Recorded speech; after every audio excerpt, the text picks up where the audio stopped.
minus 3, 2, 1, 0.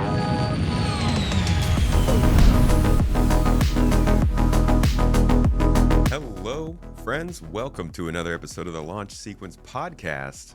Today we're live. If you are here with us live, then you are seeing us on Twitch or YouTube. If you're listening to this or watching this after the fact, thank you for doing so. This is all part of a streamathon. I'm doing a little 15 to, probably 15-hour max stream right now for our funding to help with our CitizenCon event next month that we're throwing for the community, but also to raise awareness for this injustice going on in the verse, the raft losing in the ship showdown, R-Corp losing in resource rush. Things are wrong with the community. So I thought I would spend as much time as possible today bringing some awareness to the crew. But we're also here to talk, my friends, about medical changes.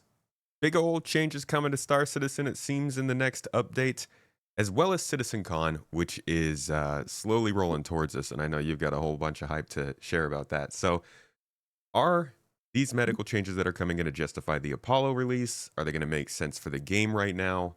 That is the topic. That is the talk. I have brought in CertifiedGumbo, good old fashioned speculator extraordinaire, but also you got a lot of good theories about what's going on with the game. You also played in Evocati testing, so you've had some hands-on. Looking forward to the talk, man. Thanks for joining me. Thanks for having me. I love coming on here and talking some Star Citizen. Yeah, I'm looking forward to what people have to say about this one. This is gonna be an interesting. This is gonna fall kind of around the same area as cargo changes, I think, in terms of how people react to it. So it should be fun to watch. But we will get into that in a second. First, I want to talk about, as always, how are things going for you in game right now in Star Citizen? How are the servers treating you? Well, I'm coasting. I'm coasting along. What's your poll say? I'm just vibing, following along. Yeah, That's yeah, yeah, yeah. basically Yeah, I don't just basically. cruising. I've selected that every single time I see it pop up. Like I'm one of the coasters.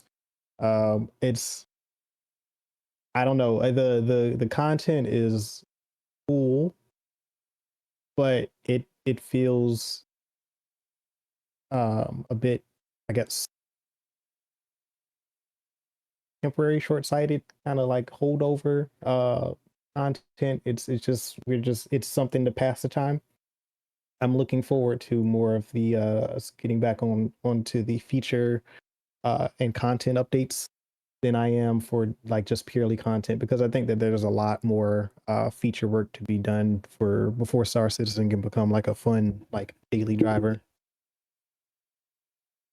Yeah, I think a lot of people have been disappointed in the feature work this year, myself included. That's kind of like looking at the actual improvements that we've seen in terms of maybe stability, definitely content, and I guess just like the flow of how they release stuff. It's been so much it's been so much better, but it like you would think it's worse because the general sentiment in the community is, I think, so driven by like, are the features actually coming along? Is there anything actually making feel like the game is moving forward? And it sounds like what you're saying, not really. Doesn't feel like that this year. No, it's okay. So I think that their definition of playability and stability is not in line with a lot of, I think, other people's definitions, including mine, of what playability and stability are. Like, don't get me wrong, I remember what it was like in 3.24 and 4.0 and all the patches previous, and how, unstable the game could be. Like this year, I think every patch since 4.1, they have become a lot more stable. Like you can play for hours without really having to worry about running into anything crazy. Server errors are pretty low. 30Ks, I haven't seen one in a long time. You have an occasional server error. There are some bugs, of course, but there's nothing like egregious like we used to have. So like if you want to hop in and play like your normal daily content in Star Citizen, excluding the uh any of the newer content that comes out in that patch, because all that's going to have its issues. But everything else seems to be working okay, minus like freight elevators and some other things. But um, it's in terms of progress, no, it doesn't feel like they're making any progress. And I think that was honestly the risk that they took this year with the direction, because they had such a strong CitizenCon the last 2 years that going 9 months without having any major uh feature progress was certainly it's certainly interesting. I think that has for sure uh made it feel like nothing is happening. All right. So then let's look at these medical changes coming up. Does that feel like a change in that regard? Does it feel like it's something that's actually pushing things forward? Oh man, I don't know honestly. So it's a change, but I don't think it's a change that people who are looking for like medical gameplay are necessarily going to be um over the moon about, because it's not really it's not really a substantial change to the gameplay. It's just more of how the service works.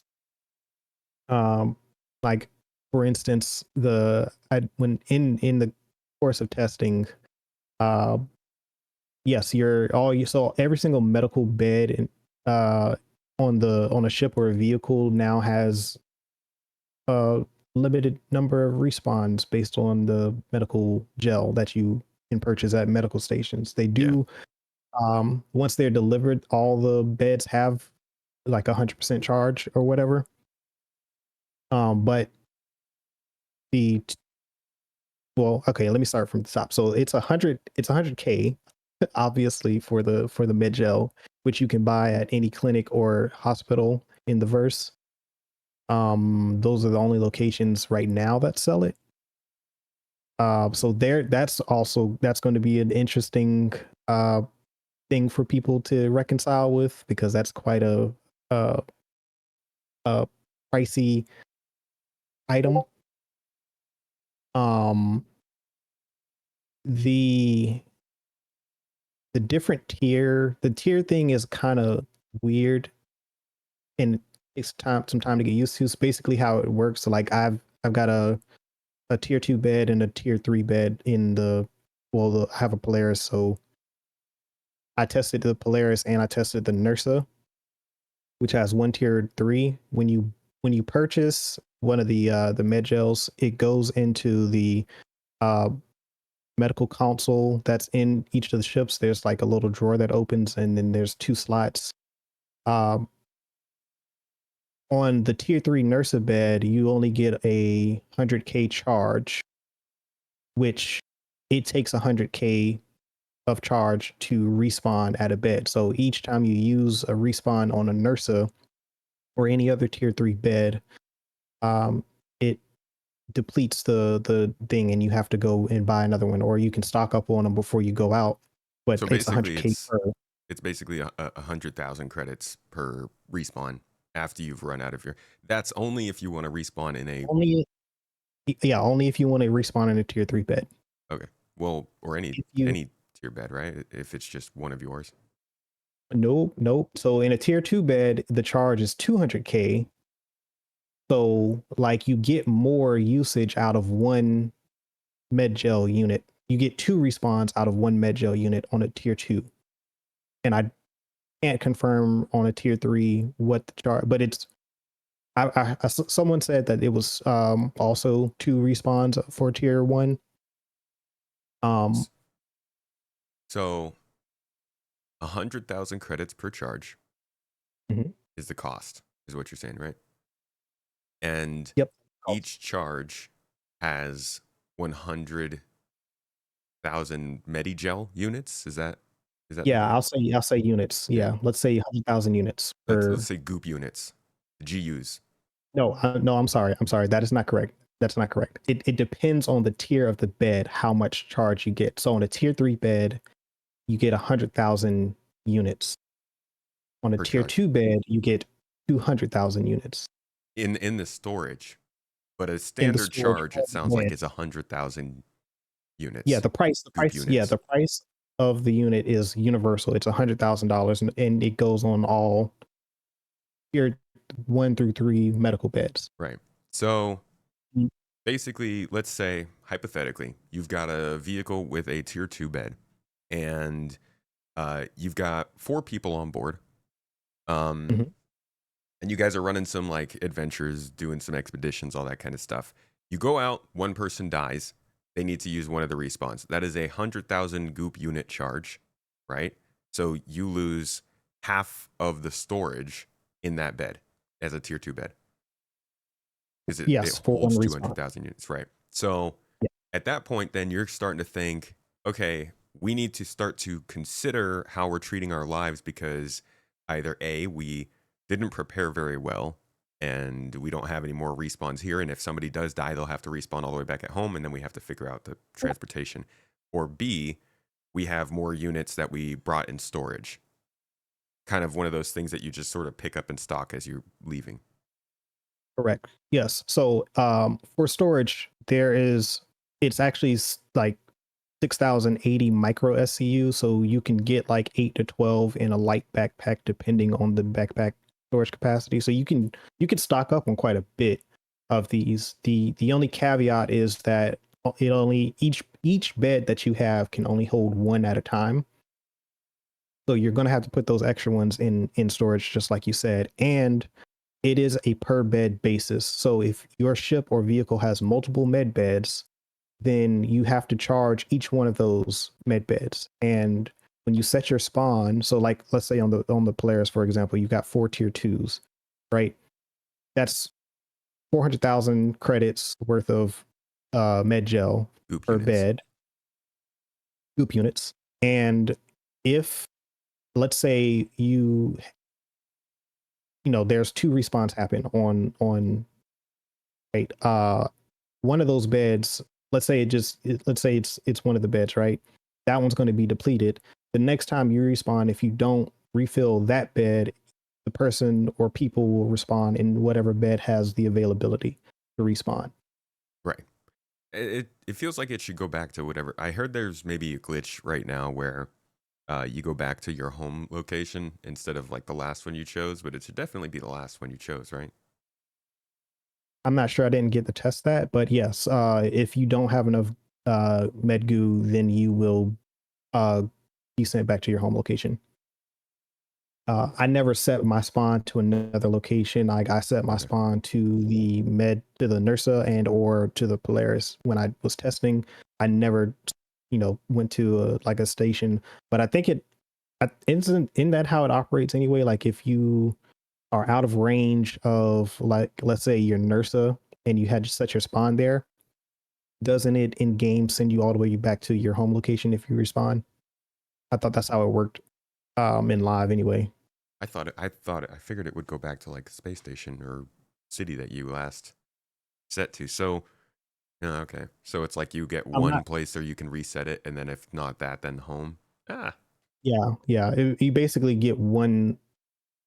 You can only choose one location. So, like, if you, let's say, for example, you set it to a space station, and then you decide to set it to a Nursa, the Nursa gets blown up, and you die in the Onyx facility, it's going to send you back to your home location and not right. to the station, Yeah, because it's that's overwritten. just how the system works, Yeah, right? and It's a that's how they set it up. I saw somebody suggesting that like we should get and this is actually something I almost stumbled upon as like a suggestion, but the idea that you should get a choice of where you're going to respawn when you die, like that really does kind of go against the whole point of how the system works. Whoa, hold on, say that again. Like if you were to say jump if you died and then every time you died a little screen pops up and it's like where do you want to send your imprint to respawn? It doesn't really make sense compared to how they made this system work. wanted it to be this whole thing based around like quantum entanglement and not having clones and stuff. Yeah, yeah. Yeah, it's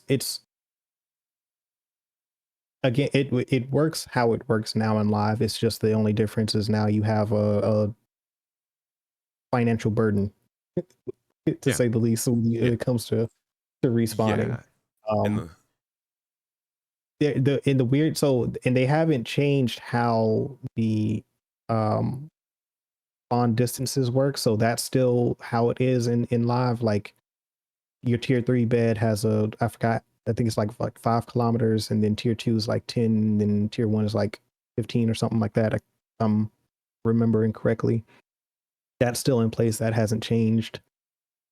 The only thing that, oh, and also if so, your tier injuries also take charge. They also take medical goo to heal yes, a tiered injury. So it's 50k or 50k med units, 2 units to heal a tiered injury. That, and it doesn't stack, and I'm not sure if that's a bug or not. Yeah, I never got confirmation from anybody. But if you have less one tier 3 or 4 tier 3s, it's 50k. It doesn't change. hmm, I cool. also was told that the even if you have a tier 2 and a tier 3, it's still 50k. So I'm not sure if, like I said, I'm not sure if that's a bug. That seems like that it Yeah, shouldn't work that way. It feels like it should stack, or at least tier 2 should be more expensive than tier 3. Uh, so we'll see how, if that changes at all. The patch notes were very vague. They didn't really tell us much of anything. It was very much a exploratory um, drop. So I'm curious to see how this unfolds over the course of the testing. But yeah, it's an interesting thing. So like in that case, right? Like let's say you have a NERSA and you go out and you get a tier 3 injury and then you heal yourself on your bed. You've just used 50k worth of your goo, and so if you respawn and you don't change out that cartridge to a fresh one, you are going to get sent back to your home location. right. And the injury thing is a little weird. I mean, I think you're right that that is either unfinished design or a bug because it would really simplify medical gameplay if everything that happened to your body was just always 50,000 credits or 50,000 Yeah. goop units, GUs, whatever we call it. And that it's a really cool system, but that sounds like a really important part that needs to be there before it can be fully analyzed, I guess. Um, Yeah. why do you think these changes are happening right now? Do you think there's any specific reason, or is it just kind of like this is the progress that they are at right now? um, I I think I think it's partially. I do think partially it's motivated by the Apollo, but not entirely. I think it also ties. It probably ties into the item recovery stuff, but I mean, just based on like the medical or monthly reports, I haven't seen anything that would indicate that they're making any substantial progress towards medical gameplay or any updates to that. I think that this is just I think it has more to do with item recovery and loss more so than it does with medical gameplay, because they haven't really changed much of the gameplay mechanics. They've only implemented um, a pseudo limit to how many times you can uh, spawn in certain beds in the game. Like it's not Can it's I not like it's something that a medical player would. I don't think they're going to be too excited about the update because it doesn't really give them more gameplay. It just it adds another kind of a somewhat of a money sink. Yeah, yeah. Can we just take a moment of silence for the really really dumb trailer that they put out for the medical Ursa that now just doesn't make sense with this change? Yeah, Honestly, maybe the guy was just rolling in cash. Like Maybe he he was just rich, had, man. Yeah. he had could buy like he could afford 1 million credits worth of medgoo, and he just had it stocked up Yeah, for dude. emergency. He was just some rich trillionaire's son who like wanted to have some fun in pyro beating up on some bad guys. Yeah, he's just the Batman of pyro, I guess. I don't know. Like I don't know what his deal was. Oh He was man, just yeah. That was a dumb trailer from the freaking minute it came out. And we knew yeah. because like they've always been about this, and this is something that I'm seeing in the conversation surrounding these changes a lot. Is people are being like, "Why is anybody happy about this? This is adding more to the game." People are like, "Yes, money sinks. Actually caring about your life, gameplay surrounding like risk and reward." And there's a little bit of a disconnect between people who are interested in seeing the game get more like thorough and people who are worried that it is becoming just all around less fun. Well, I do have to add a caveat. We still have the issue of claims because yes, the ships all do come stock with the goo once you deliver it. And if you claim it, it does refill the ship or There's vehicle. always, yeah. I mean, it's So Star Citizen, right? unfortunately, What's going to come yeah, out without some kind of a easy exploit?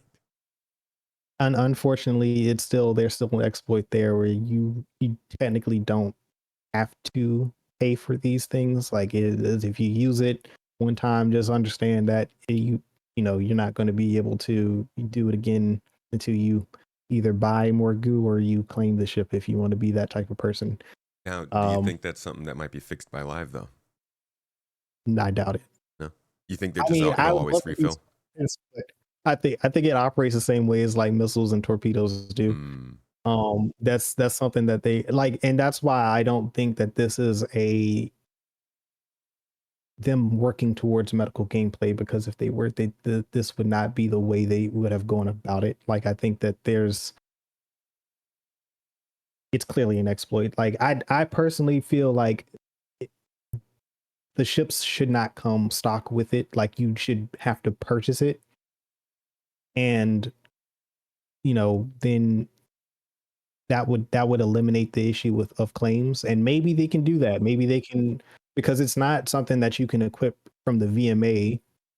So it's not, I don't know how it's set up on the back end, but I would prefer they don't have those things readily available on Yeah, every but ship. Or ideally it would be, you deliver a ship, maybe it's part of the purchase, because this was a conversation I had earlier or yesterday.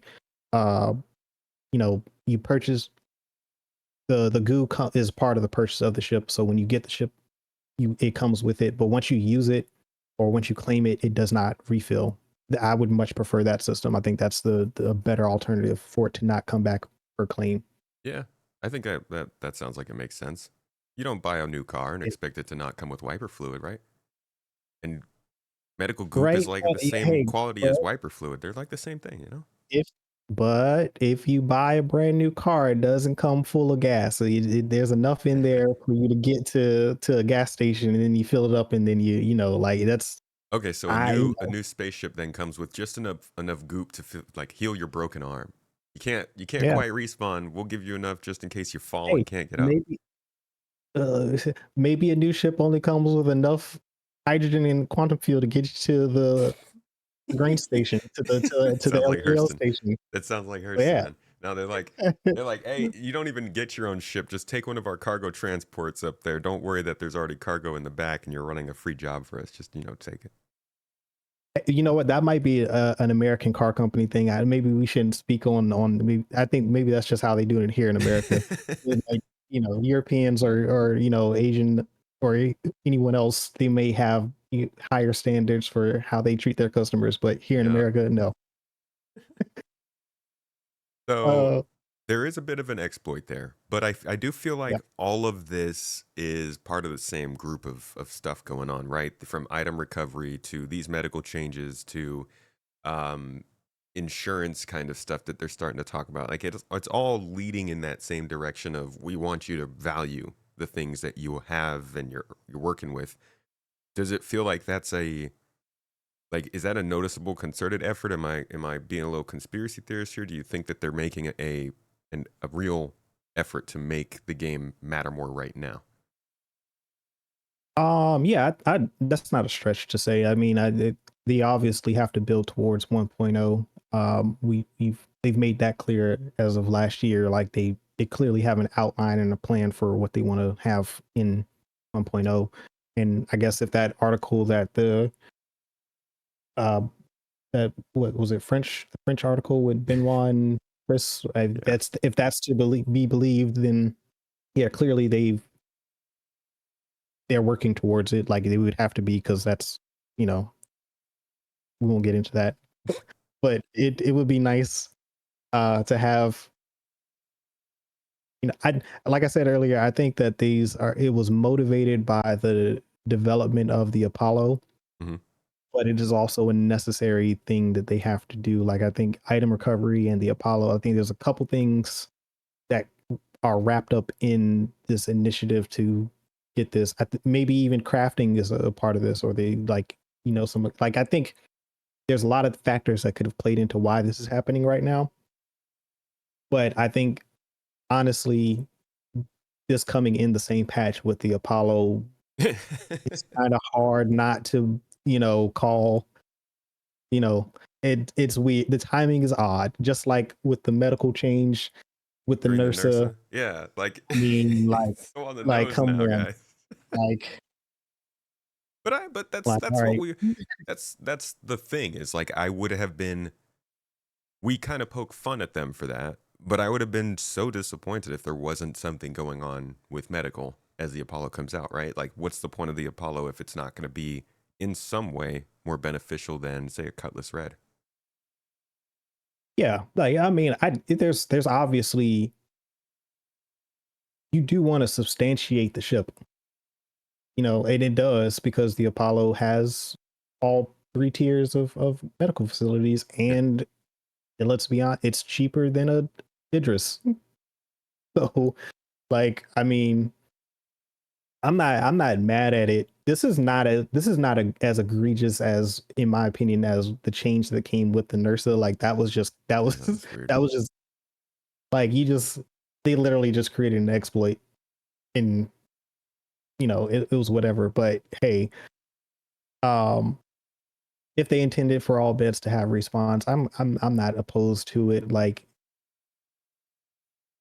what the health of the game is more important, and I don't think that, you know having such harsh penalties for, like, respawning and having to get back into the action and into the game should be so, like, super severe. But it should be, I feel like the bed spawning in ships should be a luxury, and that's what this change kind of feels like. It makes it more of a premium luxury than, like, I don't know, like just what we have now, which is just an endless exploit. What do you Like, you do think? have to make conscious decisions about what you do in the field. What do you think the reaction would have been if this was included in that change back when the NERSA came out? I think it would have been better. I think obviously people would still have taken issue with it, but I think the reception, it would have felt more balanced if that were the case.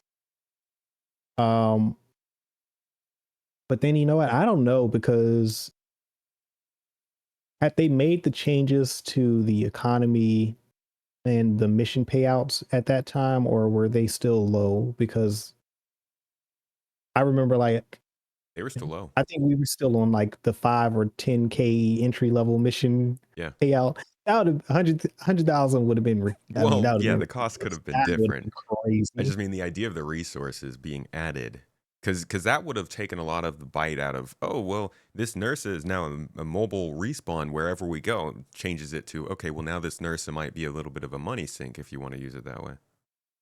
Yeah, no, yeah, I agree with that. Like, I mean, anything they can do to add more money sinks in the game is a benefit, in my opinion, from a gameplay standpoint. Yeah, Because like, what are you? There's nothing. nothing to If work you're, towards, man. there's nothing to work towards, and there's really nothing to spend money on except for ships. And if you have, pledged for all the ships that you want, what are you actually?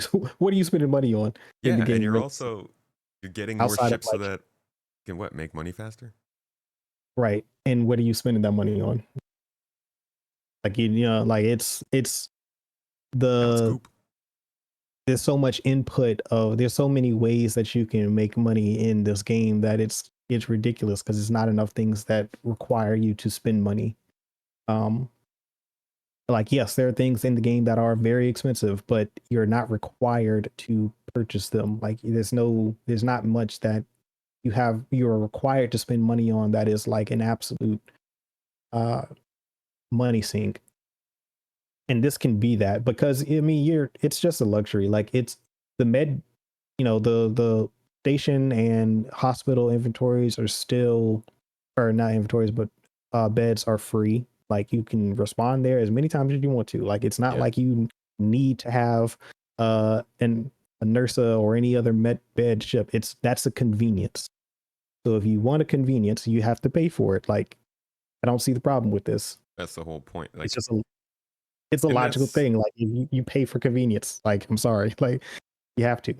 these are a lot of the things that I think a lot of players have signed on to Star Citizen without knowing. And CIG could put out like a monthly video where they're just like, hey, here's a reminder. Death is going to be a little bit harder. Cargo is going to be physically transported. You will have to pay rental fees for your hangars. Like all these kinds of things are, I don't even know how it's just a product of taking so long to make this stuff. Is like you have a bunch of people who sign on and they get caught off guard by changes coming to a game that have been planned, but because they're not made yet, it's like, okay, crap. I was expecting this to be a lot easier of a game. Yep. Oh, you know what? Actually, I do want to call out something too, because so the medical consoles where you insert the goo, like you're familiar with what I'm talking about? Hmm. Yeah, so there's two, each of the beds always has two slots, right? Hmm. I noticed in testing the gel only goes in the right hand insert and it does not go on the left hand insert on any ship that I tested. That's either a bug or Yeah. something else goes into that left cartridge, because in the sneak peek that came out last week or a week before last, where they teased the one thing with the 9 uh Yeah. Yeah. inserts. The little console. Yeah, so those were green. The ones you buy at the medical facilities, they're all blue. So it maybe the green ones go into the left slot and we just don't have those in game yet, or like I said, it's a bug. I'm not sure. Nobody's confirmed this, but it would be kind of cool.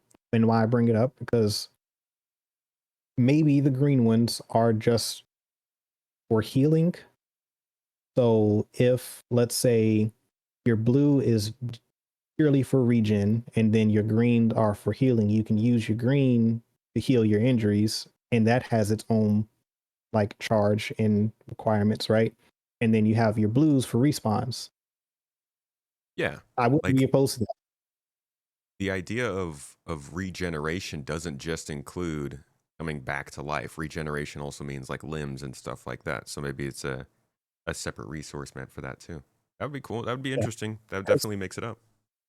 I think that, that I think that there's some sound logic to how they've implemented this first pass of the system for me. Like it obviously needs a lot more polish and some more tuning, because I think for one, the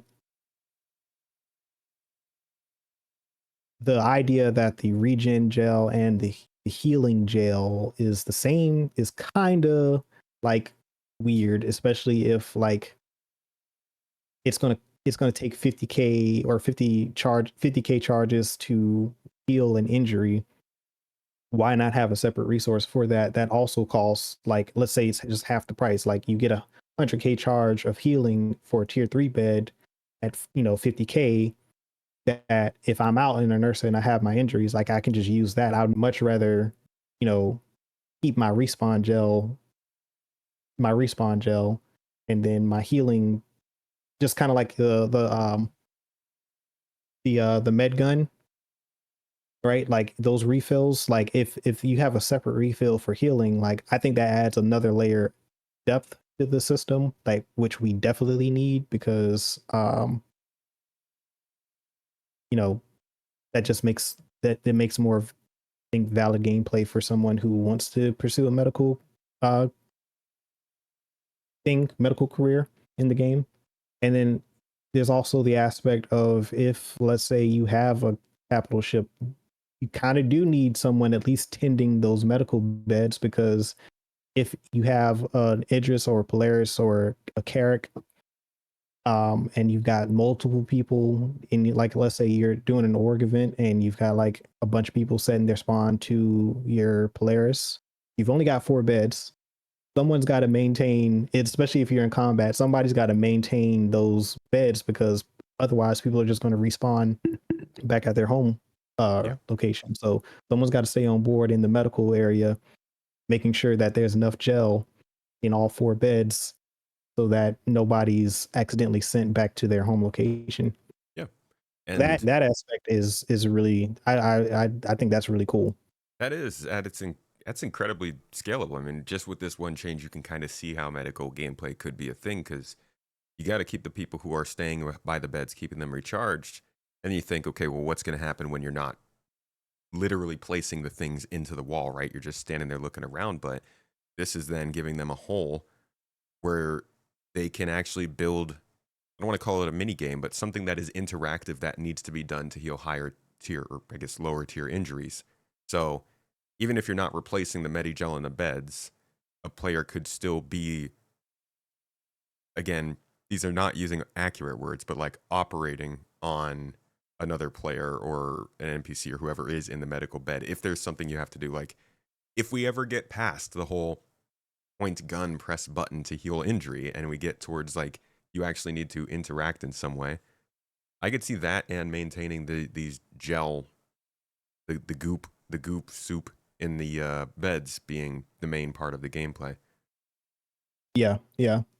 And then, like, I don't, even further, like with crafting, like, and especially how they describe how the tier system and quality system could work. Like, it would be cool if, like, let's say you try to craft some of the med gel and it's low quality, like maybe it doesn't have enough charge to respawn.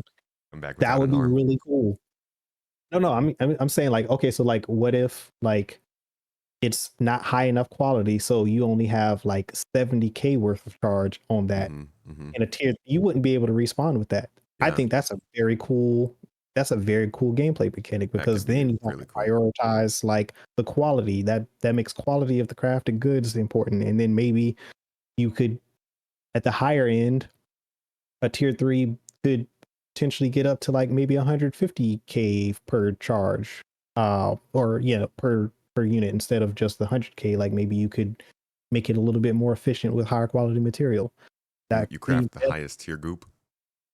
Yeah, craft super high tier goop, and then you get a lot more charge out of it, even, and that could scale up to the even higher tier beds. So like, this system does, I think, benefit crafting in the future, depending on how they implement crafting, of course. But like, if quality does matter and quality of the materials does affect its overall output, then they've created a nice foundation for crafting. That doesn't necessarily mean they've created a solid foundation for medical gameplay, but at least I think this more or less has more implications for crafting than it does for medical gameplay at this point.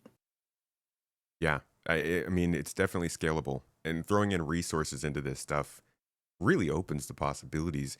It reminds me of the data kind of gameplay that we've theorized and speculated about. We don't know what direction they're going to go in with that, but data as a commodity having actual use in the game, connect like this whole idea of commoditizing resource for respawning feels the same way. I like it. Going back to like the two different types of goop you were saying, it's really cool, the idea that maybe you could keep all your respawn goop in your ships and your vehicles and stuff, but then your medic has a special backpack that can carry a lot of just injury healing kind of goop, and they specialize more in that. It's cheaper, it's easier to pack and stuff like that. I, it's This is Yeah, actually a possible bright moment for medical gameplay. maybe there's like a FPS gadget that can use that goop. Uh, that's basically a two-handed version of the med gun, but it uses the goop instead. And maybe that is a device that can respawn people in the field instead of you just pointing your med gun and hitting somebody with that. Like maybe the med gun gets nerfed so that all it does is, can't revive, but it can restore health to a player, right? Like, but it's not a device that can be used to treat injuries. Like, that's where, to me, that's where they start to develop the medical gameplay, where they start to create a hierarchy of uh, items in game that that are use case specific. Mm-hmm. So then you have more or less like somebody does need to know, like, all right, I need X gadget for this type of injury or this type of scenario.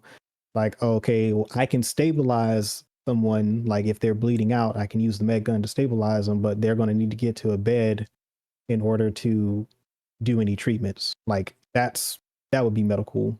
For me, that's how I would define medical gameplay. What it was supposed to be, right? Yeah, yeah. That So, would be that would be a cool thing. taking a step back from the more speculative medical gameplay talk, I want to get back to the addition that we are seeing here, which is basically just adding a money sink and a little bit of a not much of a time sink, to be honest, more of a preparation kind of thing to pay attention to respawning. Do you think this is going to end up becoming a time suck for normal players? How do you think it's going to affect them?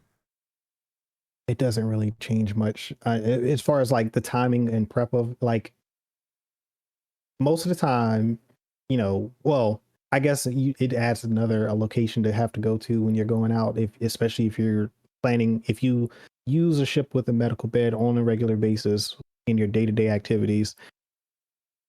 What this really changes is you now need to go to a clinic or a hospital to purchase additional goo if you want to be prepared for some long-term scenario where you're not going to go back and forth to the station.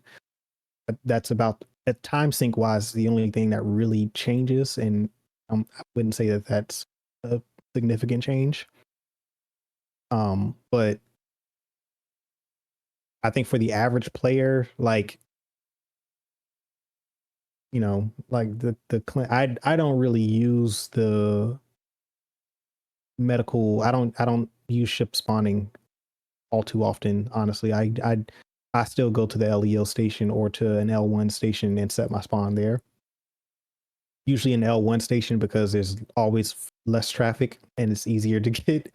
Uh, I don't have to wait on a hangar or anything like that, so I prefer to go to L1 station, set my spawn there because just especially with the resource drive stuff. My God, it takes forever to get a hangar at most locations. So the L1 location is always my go-to set a spawn. So my personal game day to day, it's not going to change anything for me because I don't use those things. But if you do, like, I think the only significant thing, like I said, is that you need to go to a clinic or a hospital to buy some goo. I would be interested, and maybe I'll run a poll on how often people do respawn in vehicles or ships as opposed to hospitals. Because I think most of the time I play, I'm still respawning at hospitals if I die. I just don't expect to die that often. Yeah, I'd I don't know, same. maybe. It's just it's a hassle to like still to get ships and vehicles. Like loading the nurse is still too much of a hassle. Like I'm like, bro, the time like it takes to send the nurse down. Like you saw it in your home location. You got to pull up the nurse first, and you got to park it off to the side, and you pull up the ship that you're gonna put it in, and then you roll it in there, and then that's way too. I don't feel like doing all that. Like on Yeah. Yeah. In a typical gameplay session, like I'm like, it's not worth it. It's not worth the effort for me. That's like the kind of thing where I'm thinking when you guys let us spawn vehicles, I think it is like give a little bit of make it cost a little bit of money, but let us specifically say where we want vehicles and cargo and everything placed into our ship and then spawn it up with all that stuff inside of it. That just makes sense. That's what the station's there for, right? To load your ship for you.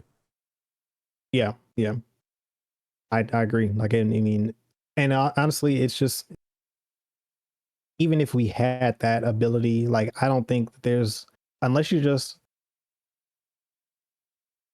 let's be frank. If you're using a ground vehicle, you're just RPing real hard because you don't really need to use a ground vehicle for much of anything outside of like I don't know the Atlas Geo. Ugh, the pyro outposts, though. I mean, like, I prefer to just land and drive in than to deal with the turrets, to be honest. That yeah, in that yeah, and also the hostile bunkers too.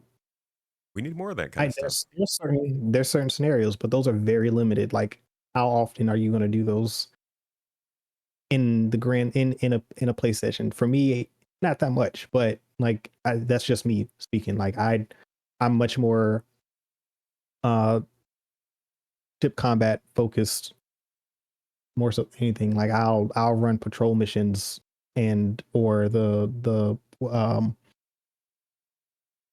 asteroid base defense missions. Those are really Mhm. cool too. Like I like those because it's quick and I can get a lot of gameplay in within an hour, and then I usually get bored and I go do something else.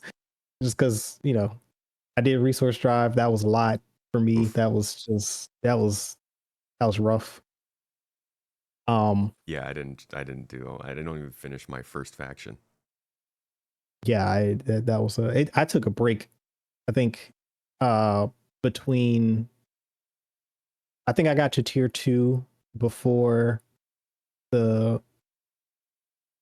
what did it came in what 421. 4.2.1. Yeah.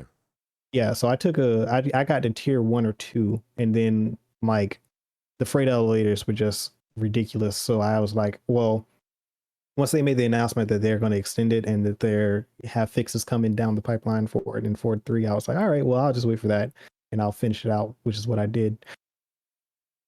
But yeah, no, my typical gameplay does not revolve around the use of ship beds. So mm, I see a little bit of a chat going on in live chat right now on the side that I wanted to ask you about.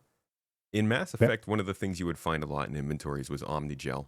And that was kind of like your healing power stuff over time. Do you think that CIG would include this Medigoop PM around games? I think this will definitely be a thing in Squadron 42, but do you think it'll be a resource that can be found throughout the game and used? Or do you think they'll just stick to keeping Medipens and like, I mean, because we find the cartridges that get used in the medical gun, right? You think they're gonna universalize that resource and then leave it around places so you can kind of just pick it up as you're going? I, that's tough. I think it's an option for sure. I don't know. That's a good question. I think it all comes down to crafting and how they want resource distribution and probably the dynamic economy to kind of dictate some of this stuff. Like what I would like to see is like things not things spawn in but aren't necessarily full. Like having some gel that's like maybe 25% or 50% full out in the verse that's it's been used, but like maybe like a like how they have the ammo repool, like if you get multiple of these things that aren't full you can pull it. um Just imagine the middle of a firefight, like your guy is just like mixing bags of yeah, medical goop on the side. Hold on, guys, I'm just consolidating it. yeah, and I guess it would I think that gameplay logic would be predicated on their crafting system because it has to work well with the crafting system. So I guess the question is, with crafting, are you going to be making the actual goo that goes into the container, or is it just the contents? Like, is it a total package? Like, are you crafting the med pin in the med pen refill, or are you making the goo itself that goes into the thing? I think it's the first, but I don't know. It feels like that feels like more like a crafting type of thing more so than a, I guess, a loot consideration. Hmm. Because then you Definitely. got to also, like, I don't know how they're going to do the, like I said, like the quality thing, like I brought up before, like if they're how are they going to incorporate quality into medical gameplay? I think that should be a big factor. Oh hell yeah, yeah. I love that idea. I mean, that's what drives everything around crafting and the player economy and being able to actually like being a really that's kind of what our org is there for. We want to be sort of pharmaceutical, if you know what I mean. But like trading medicine, this could literally be something that your org could specialize at. We make tier 5 goop and it'll goop you right up whenever you need. Not a euphemism. That's that is a staple of any successful MMO that I've ever played. They all have really good player trading and crafting systems where, like, when you get on a server, you know who the best crafters are because when you go to the trade terminals, there's certain names that you're looking for to pop up to buy stuff from. Those games have really good crafting economies, and Star Citizen has to have, if Star Citizen wants to be around for a long time, much longer than it currently has been, post development, well, That's hell, long. post alpha development, they're going to need to have a good crafting system and player trading Yeah. economy because, like, that's what makes people want to, like, there's a competitive aspect of crafting that, can keep people engaged in the system, and that is like knowing that you are one of the best crafters out, and people look for your contents because they know, like, the stuff that you make is like the best quality, or your org or whoever. Mm. Star Wars Galaxy's listeners are foaming at the mouth right now. They're like, Yeah, yes. I mean, that's one of the games we're talking about. Like, yeah, like those, that was a game. RuneScape was like that as well. Like there was um yeah, like those are I think those two games for me, I think.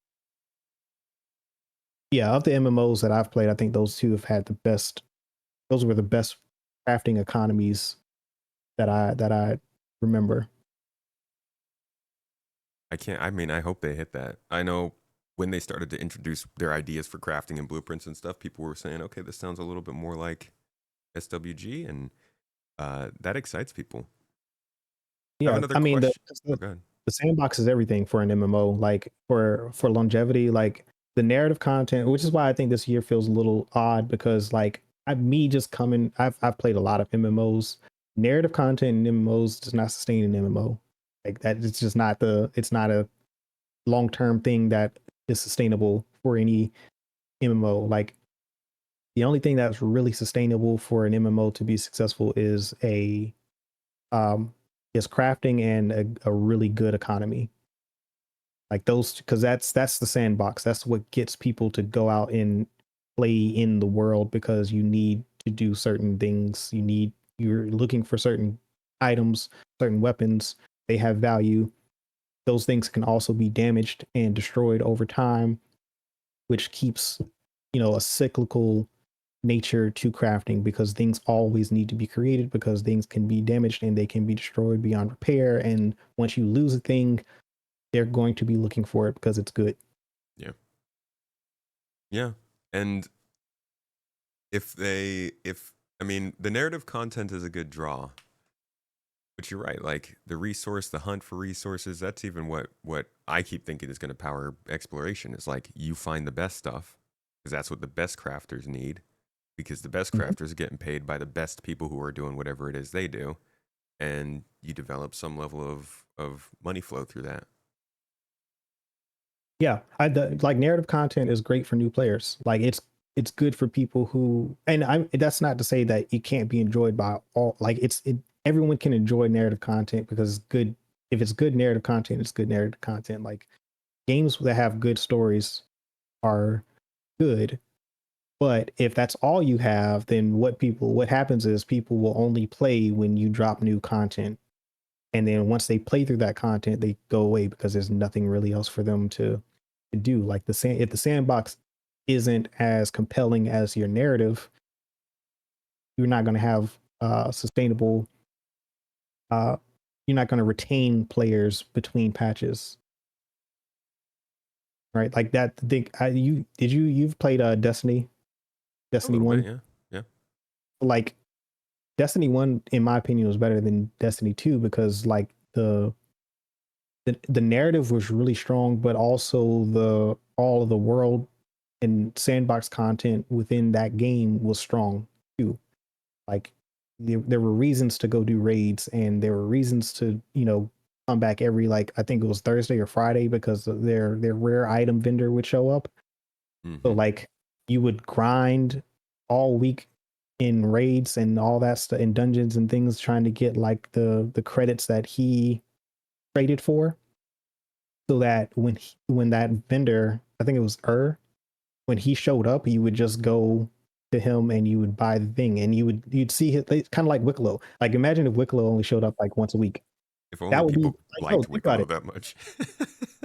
But yeah, well, and they wouldn't have to make it as grindy, because like you he's only going to appear in a certain location, you know, once a week, and then you got basically 28 to 48 hours, and then he disappears, right? Like imagine if I hope, I honestly, and I hope I don't trigger any BMM owners, but maybe when they when they have a BMM, like instead of the Emporium, his Emporium becomes a BMM, and he just pulls up in Stanton or any system, right, on a Thursday or a Friday. He's there for 48 hours. That's the time that you go and you order with him, and then he's gone, and then he doesn't come back till another week, and he's going to Yeah. pop up in a different system. Dude, That that'd would be be so amazing. cool.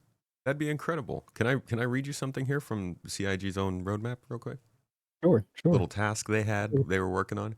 Uh, the God. illegal goods dealer. The goods dealer is a new roaming vendor AI behavior that brokers illegal products located mostly wandering around shadowy and secretive areas. This dealer trades without a license or permission and is always on the lookout for security. Basically, what you were describing, right? Somebody that you have to go to a specific place to find. And I just do not know where where this disappeared to. Yeah, that's a and it. I see people in chat. I have chat up now because I'm so yeah. You can, it obviously. I think in that scenario that I outlined, Wicklow would have certain things that are unique to him, but not, he wouldn't be the only unique item vendor in the game. There would be other people that you could go to, and they could stagger it. Yeah. Like that's just his, Dude, Thursday and Friday are just his day. Like, and then Saturday, Sunday is somebody else, Monday, Tuesday, somebody else. You don't have to make it so that he's the only one. And that's the issue. We only have one. Like and you would need multiple for different types of play styles. Like the I think each of the factions or guilds that they outline should have a unique item vendor. Like the Mercenaries Guild should have one. The Council should have one. The yeah. uh, what's the resource United Resource Workers should have someone, right? Like all of these professions should have a unique item vendor that sells high end goods, right? With something maybe unique. Like Wicklow has a unique skin, right? In a good game, it's the skin that you're really getting. Like you don't really components you can craft. Like you wouldn't need to depend on Wicklow to give you uh, the a high end Scorpius. Like you could craft that plus the components, but you want the skins that he has to sell, because that's the unique thing that Wicklow offers. Hmm. Like, or any other guild vendor or unique item vendor, like they have a unique uh cosmetic, or maybe a something that has a very unique attribute that they can only provide. Like, right, but them being the only place to get high end goods is not healthy for the game. Like crafting should also compensate for that, because like I said, very important for in a player economy in MMO for orgs and individuals who like crafting to be able to provide high-end commodities for players to purchase in game 24/7. Yeah, I think Wicklow is a template. Balances, yeah, that balances out. Yeah, for sure. He's clearly their test bed for how they want these things to play out. At least I hope. That might be copium. I don't know. I'm not. Well, I We'll mean, see. I it's think the it's clear that that's the direction that they want to go in. yeah, that's why they've talked about like they want to have specific stores for factions. They want you to use script so that you can pay at these stores and earn the reputation. Like I think that is where they want to go. It's more the big picture, which is why while Wicklow is frustrating, it's like one of those things that I feel like CIG could just say. They could be like, "Hey, we know you don't Mhm. like how Wicklow works. Just so you know, Star Citizen isn't going to be a game that's based all around one person that sells stuff. Like there will Yeah, be other people. They will belong to other factions. They'll be in other places. It's gonna change because I think that helps maybe a little bit with letting people know it's not. This isn't the way the game is designed. It's just kind of how it works right now. and that's where they drop the ball in communication a lot of times. Like Yeah. that's a very that's something that I would have said when while launching Wicklow, like, hey, this is a test bed for a unique item vendor that we want to eventually incorporate with all of our factions and guilds at some point in the game. So think about like how Hathor is, right? Like, let's alter Hathor a bit to be a little bit more logical. The location itself, instead of having all types of rare components, what if it only had unique, like industrial components or high end industrial components, instead of there being the um the Volt weapons there, it's FPS gadgets for miners, right? Like instead of Wicklow requesting the things that you can mine there, it's the resource United Resource Guild or whatever that's I can't remember the name of those things. But Mm-hmm. they have a vendor that needs that stuff and they want you to mine it and bring it back to them and exchange it for whatever their guild favors are, and then you can then use those favors to purchase um, items and gear and ships through them that are only mining related. So if the entire loop caters to mining, nobody else is going to really show up because there's no point for them to go there because there's nothing there for them. Yeah, That's what we got to get to, but like gotta they're grind your just way. not in a state to do that. Like, Yeah, like they're testing the entire system with one vendor or one chain, right? Like this is not how they intend for the game to play out, and that's what creates separate spaces for all types of gameplay to play out within the sandbox. Like most MMOs that have an open sandbox, it is very segregated, like by gameplay.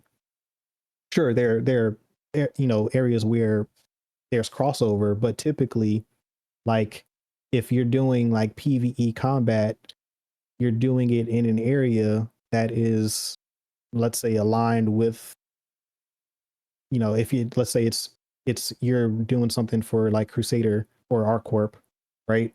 And you show up to Schumann, well, people at Schumann are not they know you're not going to be hostile because you wouldn't be here unless you were sent by like ArcCorp security.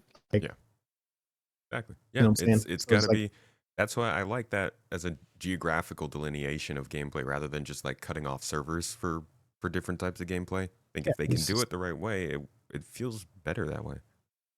That's yeah. a big I've if. I've said a lot like over the years that the problem with a lot of the or the issues that arise with PvP specifically and or like unlawful gameplay, I'll say, is that there's not enough unlawful gameplay to do in the game. Like if they actually made unlawful content for them to engage in, then they'd be doing that instead of Yeah, most of them at trying to, least. terrorize the population. Yeah, you're still going to have Yep. it's still going to happen, but it's going to be a lot less um a lot less common because all their gameplay is going to be focused elsewhere, and they're going to be preoccupied because they like if you have money sinks and time sinks and things to work towards, like that's what is going to occupy your time as opposed to camping like OM points and stuff like that, and or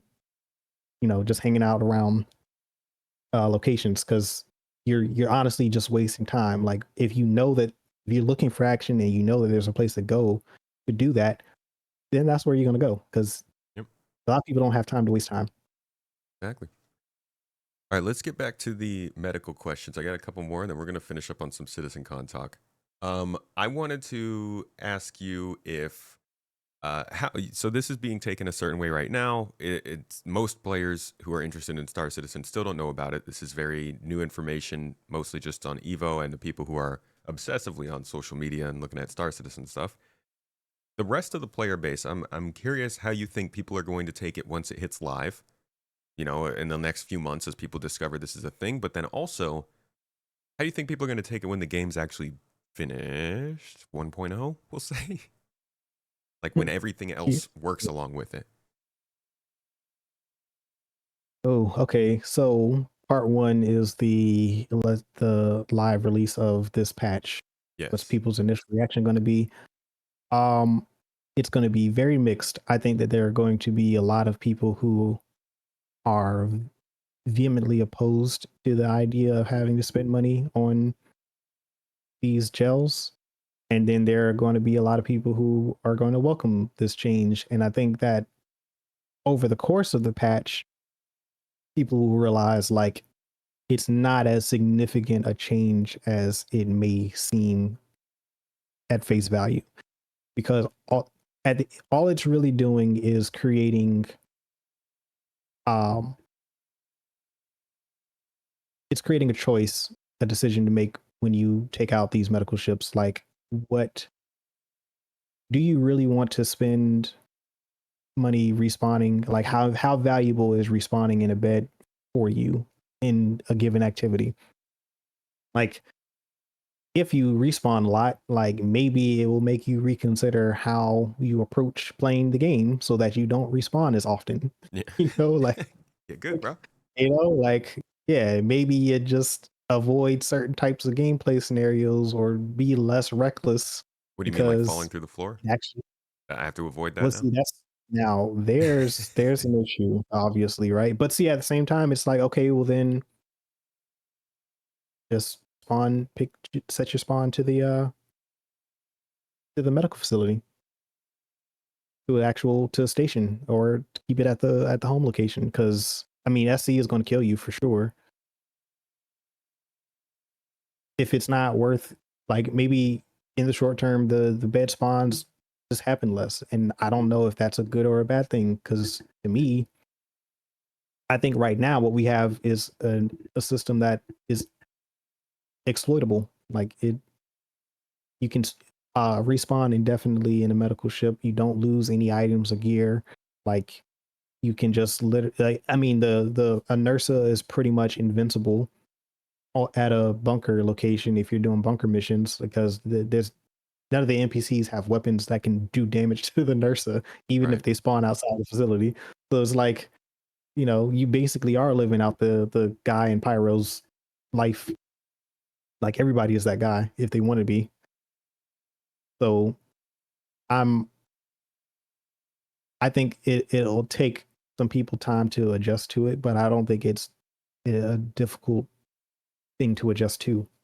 Okay. Then fast forward to 1.0, hopefully we'll have a medical system that is sound, and um, maybe we have a system where people are less dependent on their bringing their own medical uh, beds to a fight and rely more so on medical beacons, or you know maybe we're supposed to have NPCs that can revive us as well. So like I think that in the grand scheme of things, when we have one point, like what a big issue is that like if you die or go down in a bunker and there are friendly NPCs around, like they will not help you. They can't, like, right. But They imagine just if look at they you. could literally just they stab you with a pin and you pop back up.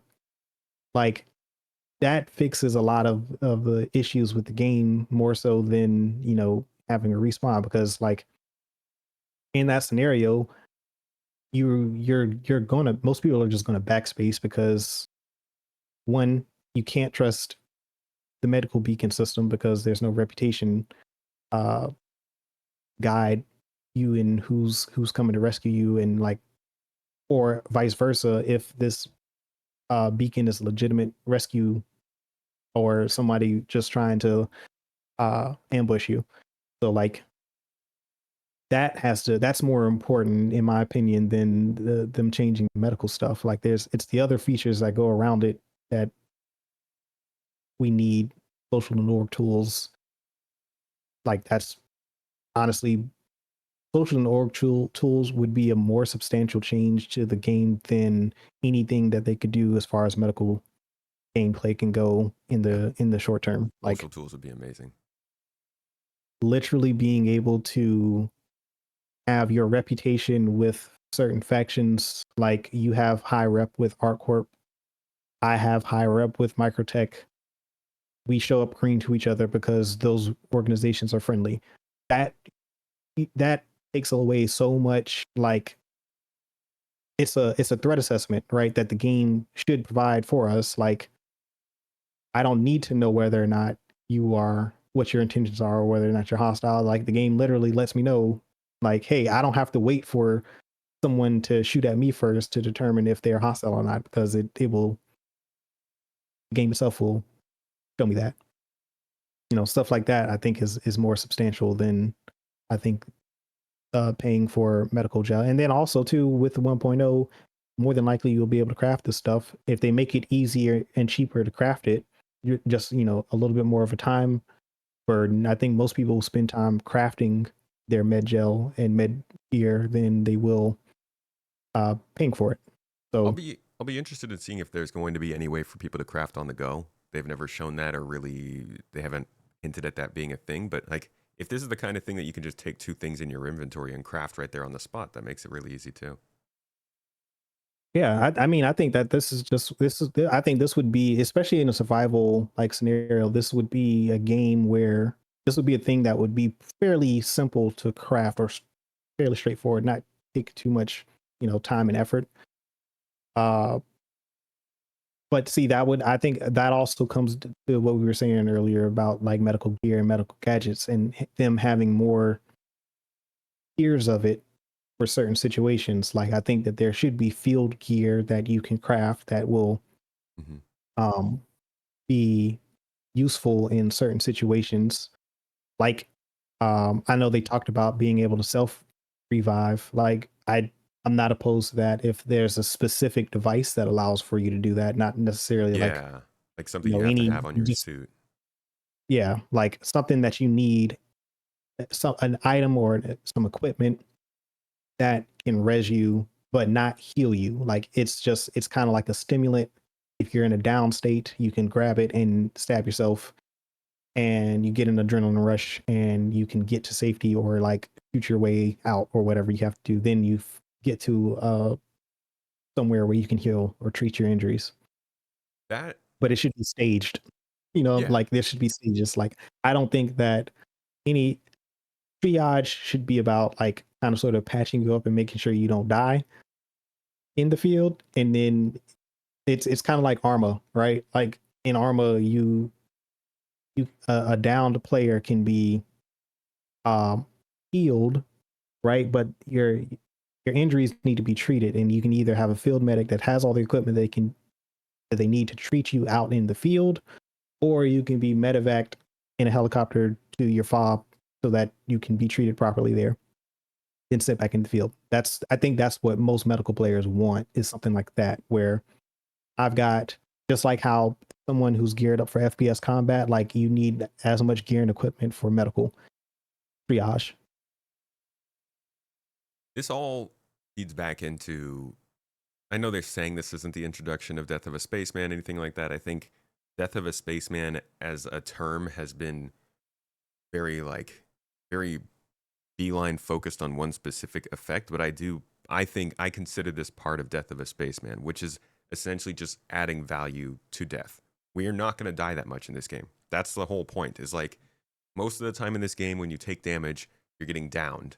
And as you said, maybe you can get brought up by an NPC, maybe you have something on your body that can auto bring you up, maybe you have friends alongside you who can help, or maybe you have to wait for an NPC or a player medic. But like the idea is most things lead to you being put in the down state.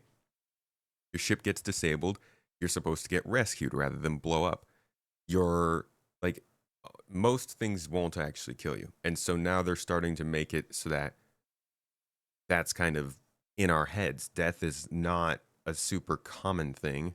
So we view it as a super not common thing and we justify the idea that it might cost this much money. But I do think this is just a part of moving in that direction.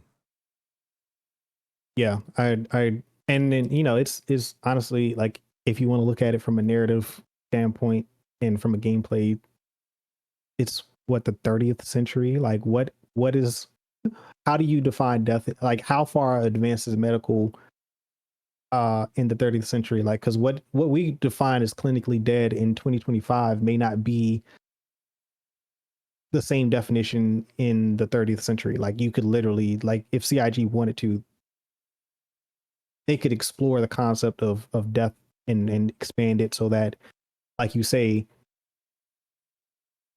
you might be able to just be clinically dead in the field for a long time, but somebody can come along and still bring you back to life. It's a video game. Like it's a, you want a situation where respawning becomes more of a hassle than um just having someone res you out in the field. Like, and Right. NPCs, incorporating NPCs into that pipeline is a big step for that as well, because there's far Absolutely. more NPCs around that are closer to you, especially if you're playing solo.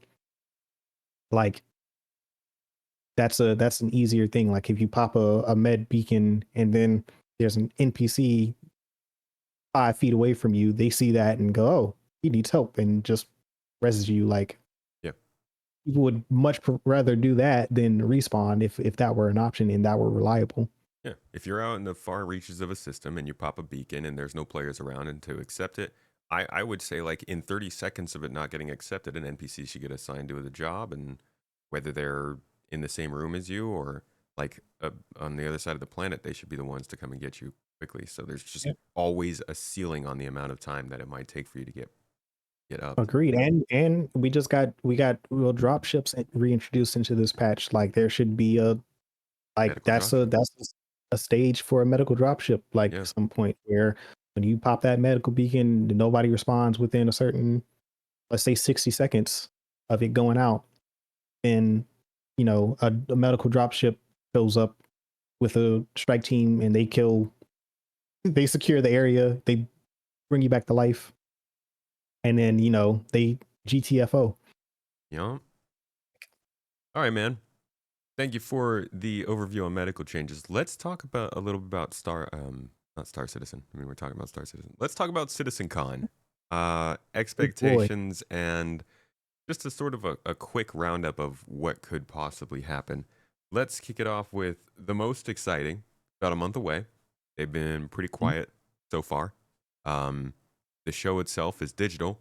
It'll only be 2 hours long. Do you think it can be a success this year? And what the heck is even success for something like this anymore? I don't. I said this like after last year. I personally don't think that they needed to have a CitizenCon at all this year. Like I think that the next CitizenCon they should be for the launch of Squadron.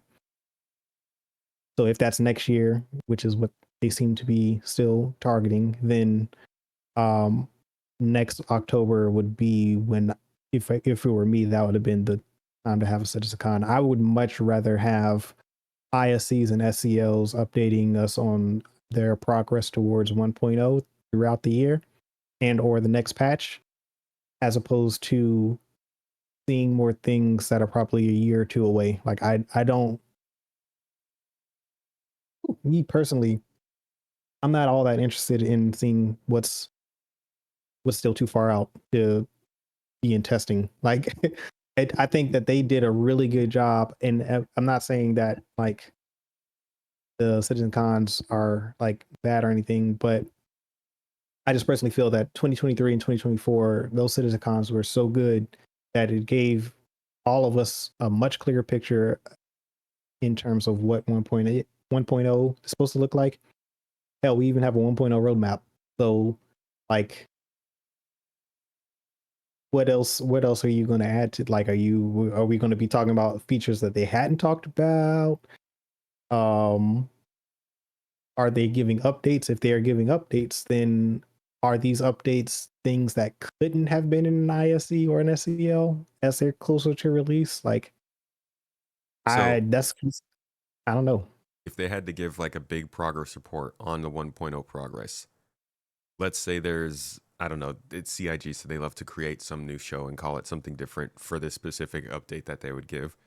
If there were like 5 of those videos a year, you would rather them be spaced throughout the year than like saved for one big delivery of news. Yeah, for yes, up until I think once we have 1.0 in our hands, then we can go back to our traditional citizen cons. Like, because it's what do we at the end of the day, I think most people appreciate, or at least I'll just speak for myself. I appreciate what we have coming down the pipeline, especially if it's like feature and content, like feature related. Because there's still a lot, like we just talked about it with medical. There's a lot of features that we still are missing that we still need to make this a fun uh game for most people to Yeah. be, fun and enjoyable. Like, Yeah. and it's like if we aren't, if those things aren't happening within the next 12 months, I really don't want to hear more about it until we're closer to like what's going into the PTU as far as like features. Like the narrative stuff is not, I'm not really all that interested in seeing more on that because honestly, the ASD stuff, right? I'd much rather experience that in game than get an ISE about it. And I think that the decision that they've made to not put that stuff in is a good one. Like, because we should experience all that stuff in game. Yeah, it's much better that way. But yeah, it's why are we hearing about all this things that we should be experiencing for the first time in the game? But yeah, I updates on updates throughout the year that are substantial, like quarterly updates that could amount to like a 2-hour citizen con, like how we're getting. If we were getting these updates, over the course of the year, I think that people would be okay with that. I would be okay with that. Like, and then if you want to commemorate, the Kickstarter, because I mean that's what CitizenCon is about. Still have your digital uh sitcon pack stuff and any type of sale they want to have, or they can still do something, like but like to have more of these far out conversations, I don't know. I don't feel like that's going to go over well, especially this year Well, because we hadn't had much. Like, and if we're going to see more stuff that's going to be like a year or two away, like I'm not really looking forward to that, to be honest. so then do you feel better that it's much shorter? Yeah, I mean, 2 hours sounds like it's more concise. It sounds more like uh, a summarization of everything that they've been working on this past year that we have not gotten updates on. Like, which I'm cool with that. Like, if they're like, if everything we see at CitizenCon is stuff that's ready for testing and or like at least in engine, I don't want to see anything that's gray box. Like, I want to see stuff like I don't want to Yeah. see engineering No more mocked again. up white box and gray box stuff. Yeah, I don't want to see any of that. Like, I want to see like if we haven't seen the flight changes, like the stuff that's in the monthly reports that we haven't really seen, like the quantum travel updates and like where that's at, and if they want to showcase that, I'm cool with getting an update on that, because like we haven't seen the updated quantum system and the flight and the FCS changes since the 2023 CitizenCon. So like, seeing that work would be cool. It'd be even cooler to know that they're aiming to get it in testing as soon as possible. Like, I don't know. Like, I just think for me, like, I'd rather just see stuff that's ready for testing as opposed to things that aren't. I think they want it to be a little bit more of like a traditional showcase. Like you would have, I would say like Nintendo Direct. They still have a lot of different games to look at. But 2 hours to me, when I think about it from that perspective, of most of the game companies that come out and give you some kind of look at their upcoming game, people lose their minds if they see that there's like 50 minutes. If let's Yeah. say, I don't know, Bethesda's kind of besmirched a little bit of their reputation, but let's say they came out and they were like, we're going to show you 50 minutes of, like, it's just a 50-minute Elder Scrolls 6 update. People would be on the streets camping out. I don't know why they're camping out. You can watch it online, but they're camping out. And that's just because like it's not normal. We get all this news all the time about Star Citizen. So a 2-hour block of information sounds short. But if they do try to go about it, showing us things that are actually in the near term, things that are mostly ready for testing, like you said, maybe quantum travel, engineering, possibly hacking, inventory stuff, like things that we know are being actively worked on in the monthly reports and stuff, Mhm. it would be better than a traditional CitizenCon. Yeah. I don't, so the last digital one that was 2022. I Yeah, don't want that. I do not want that it format. was just a bunch of That is ISCs. good God. Yeah. That was like, watch, like, it's good information, but my goodness, like, I couldn't take that for 2 hours. Like, I would much rather, like, let's say the 2 hours is broken up into like 15-minute segments of just, you know, content updates, feature updates. I can do that. That would be nice. Like, I don't know if it's going to be like a full 2 hour. Well, they always break it up, but I don't know. Maybe I'll get more excited or about it once they release the schedule, or just whatever's on the docket, whatever they're going to be talking about. I I'm holding my I'm reserved until I see what it is that they're actually going to cover. Because it's not that I don't want to see any updates. I do want to be updated on what's going on, but I don't want another like 1.0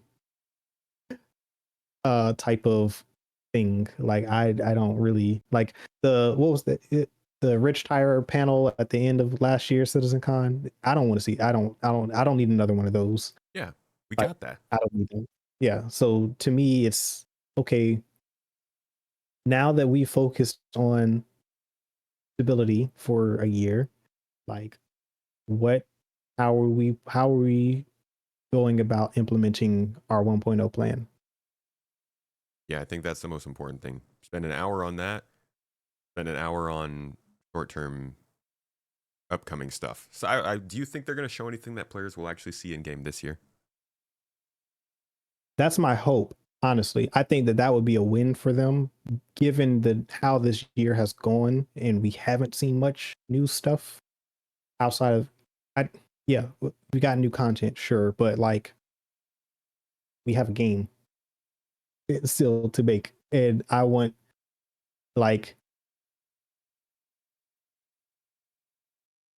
how are they going to go about? What's their approach to getting us to 1.0, like tangible chunkets of content drops and feature drops, like, right? Like, I'd be okay with them giving us an outline for, like, hey, all right, with engineering, we're getting not only here are all the features that are coming with the engineering update. When it's going into testing, will it go into tech preview soon? Like, I would love to see a UI update on the engineering interface. On everything, And please. Yeah, like just overall, like maybe a holistic look at engineering from what it would be like from, ships to multi-crew ships to even like crafting and base building on the other, more future forward looking view. But what are we getting in our first pass of engineering?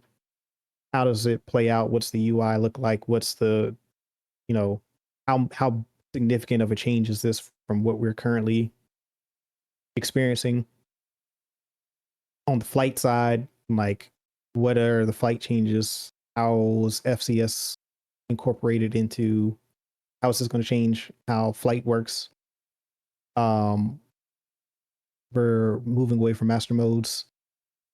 What's this new operator system? I mean, how they explained it makes sense to me. Like that's just kind of how it should have been in the first place. Like it, the system made sense. Like to me, that was master modes, and then them talking about how you can craft ships.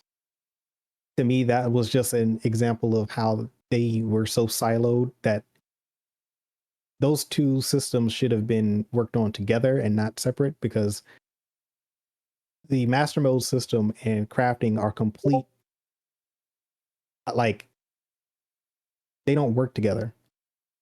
Like how master modes works and how crafting works, it just does not, they don't fit. And to me, that just is a result of like they were working on the flight system and somebody else was working on crafting, and nobody, There there wasn't wasn't like much, tying it. Yeah, it's those are they some of didn't the tie it together. weird things that come across sometimes in this development.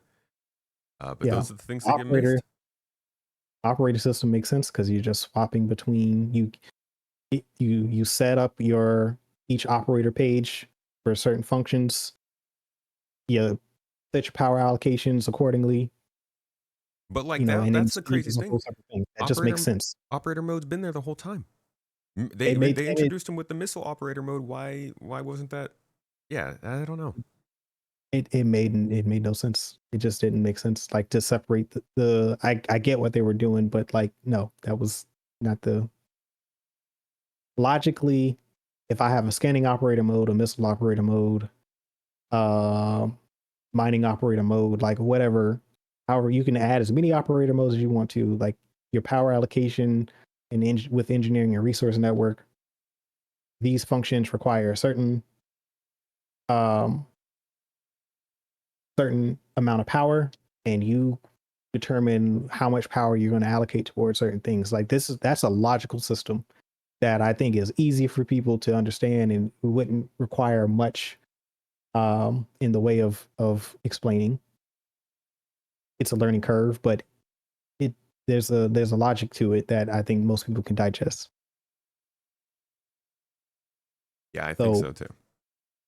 um I'm looking forward to that, as well as like I think we do need to get a in-depth discussion about the FCS system, because how space planey is this going to be? Like is how like if I'm thinking about like DCS, right? Like are you going to have to worry about like angle of attack and your flight speeds and stall speeds and things like that? Like ships that don't have flight control surfaces or don't have adequate flight control surfaces, how are the flight behaviors going to change? Like what's really changing uh with this implementation? Like I think that that's stuff that is worth talking about for this year's CitizenCon, with demos in game, with it working and not. Yeah.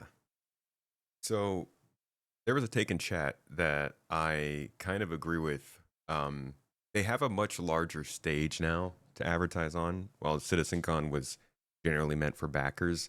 I think the last 2 years have definitely shown that they have enough going on that they can market this like a traditional game would, which is why I think this is leaning more towards traditional marketing.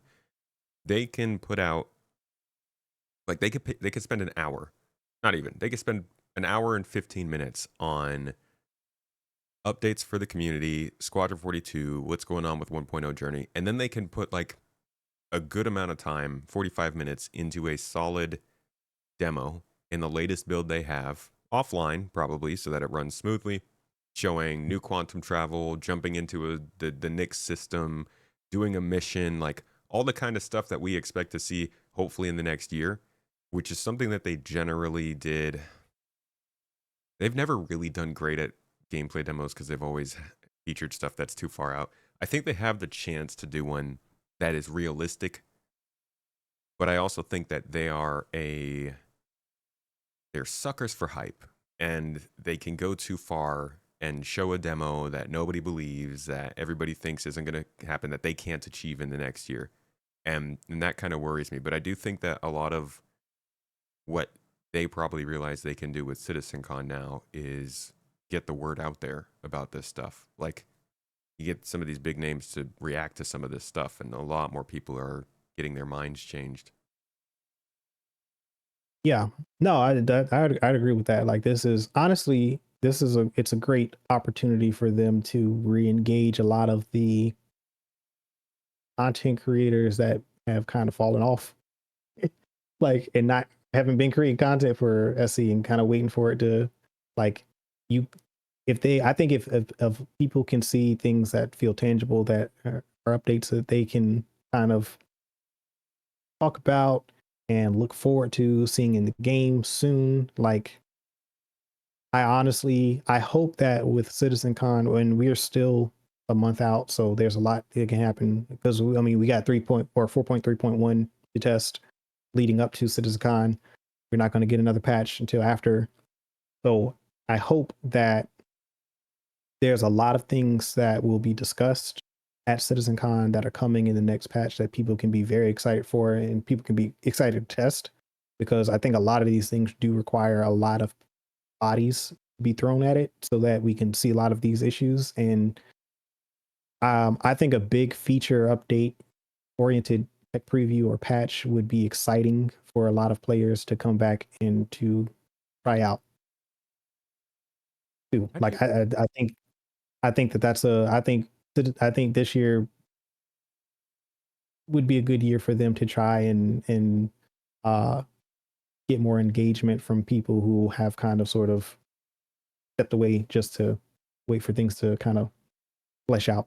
I would agree, but like we don't even have things in EPTU yet, you know? If we're going to get features for 4.4 potentially in November, I would expect those features to be in the EPTU already. Yeah, I mean, and then you're to that point, like, we only had one tech preview, and that was for Vulcan, and we still have no idea why we were testing. Really, like, it wasn't explained. Like, we got a tech preview. It's going to be on like 4.2 branch. We played it, we tested it. Now what? What's next? I don't Yeah. know. Like, it's weird. Like, it's so weird to not get any details. We were supposed to have an SEL with Bolt, with Benoit. Yeah. Tech Where is that? preview was announced. CitizenCon's a month away. Yeah, like, we knew the tech preview was coming. I'm like, okay, is this about dynamic server meshing? But like, what is this about Vulcan? Like, if Benoit's coming on, clearly it's a big, you know, on the tech side. Then no, 3 weeks Yeah, I it got mean, delayed. Like, we have to assume that it's still going to happen and sometime in the next few weeks, because why wouldn't they just say, "Hey, scheduling didn't work out, so we're not doing this." I see. I don't at this point. I don't think it's going to happen until after CitizenCon, or it's been incorporated into CitizenCon, because so last SEL, what was that? Was that last week or week before last? 2 weeks ago. It was 2 weeks ago. So he said they would be away for 3 weeks filming for um CitizenCon. So if it's been 2 weeks, then they're not going to have one next week. So the earliest they could have one is what? Late September, 18th, Late September. something like that. Yeah, so the 18th or 19th of September at the earliest, probably the last week of September, I would imagine. He would have to fall into that time slot sometime in September, because I don't see them having anything in October, because Yeah, that Second doesn't week make of sense. October is Yeah, yeah, second week of October is CitizenCon. So it's either going to happen next week or the week after, or that's got to be it after then. CitizenCon. It's got to be the 19th, Yeah, or else it's not happening. How do you I expect yeah, them I agree. to? How do you expect them to drop 4.4 though? Usually they like to drop an update in like October and then do a kind of a patch up sort of update in November right before IAE, so it's nice and smooth. Do you think they would drop 4.4 before IAE, or just wait till December for that one? Um, they could do it around. They could. I mean, they could put it in testing up. I'd imagine if they release 4.3.1 last week of September, right? So yeah, to our point earlier, it Benoit's thing would have to be that week of the 19th, because last week is going to be all about 4.3.1 Right. and all the promotion they're going to do for that. So I think the week of CitizenCon, they could put 4.4 or another tech preview out leading up to CitizenCon with something else, either Vulcan or maybe engineering or something. Maybe both. I don't know. Like I think they could do something uh prior to CitizenCon that's very um maybe further out. Maybe like I think I think we will get another tech preview before CitizenCon. I think after 4.3.1 goes out, because they've done everything they need to do for CitizenCon. Like they're filming now for Yeah. CitizenCon, so Right. they should be done, which will free up devs to continue working on features and content. So this is not a traditional CitizenCon where they're occupied. Like they're occupied these couple weeks and then they're back at it. So there's, in my opinion, there's opportunity for 4.4 to drop at the end of October. If not, it will be November. And I think 4.4 is the IAE patch. So unless it's going to be light on content and it'd be kind of like 4.3 where it just goes straight to open, and then they have like Yeah. a 4.4.1, that's the IAE end of year patch. No, I think I don't 4.4 know. is going to have something significant in it. I hope so, but it's just hard to tell. Like, there's not really been much to indicate that to be true or false. There has not. Um, so I don't. That's the thing about this year. I don't know. I don't know. I would love to see something. I think that we can have. I would like to see a strong finish at the end of the year as far as features and content testing go. They talked about having tech previews and uh, EPTUs running in parallel with testing. I hope that that was something that Benoit was going to talk about on his SEL. Like, hey, we've got um, maybe Vulcan is a big blocker for them, that they need Vulcan to start implementing a lot of this stuff, so they want to get it up and running. And then that can lead to testing of engineering, that can lead to testing to dynamic server meshing. I don't know, but it would be nice to just know something, like what's the plan here, like Yeah. what do we have to look forward to, like how is Communicate this with us, going to play please. out, like Yeah. like I don't need dates, but it's just kind of like, hey, here's kind of sort of the roadmap to getting to more feature work completed. How about that EPTU, man? Yeah, like let us Evo have something to be excited about, because it hasn't been a very exciting year for testing. Yeah. No, it has not. All right, man.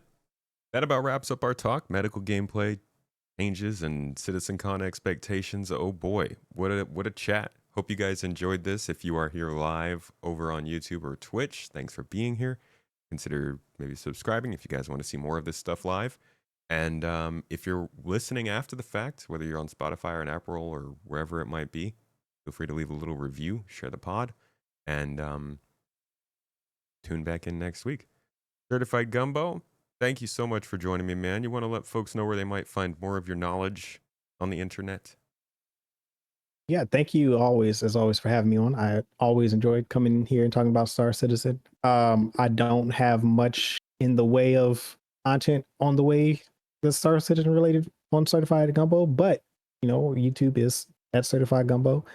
At some point, I plan to start making more gameplay content when the gameplay gets a little bit more interesting and in line with what I kind of want to experience. But until then, just find me in Discords talking and chatting. Yeah, man. Love that. And there's a question in chat that I think you do need to answer for everybody. Why is the gumbo certified? Because if the gumbo isn't certified, then it's not good gumbo. That's fair. I don't even know why we asked. That's all. It's certified. That's all. Very simple. True.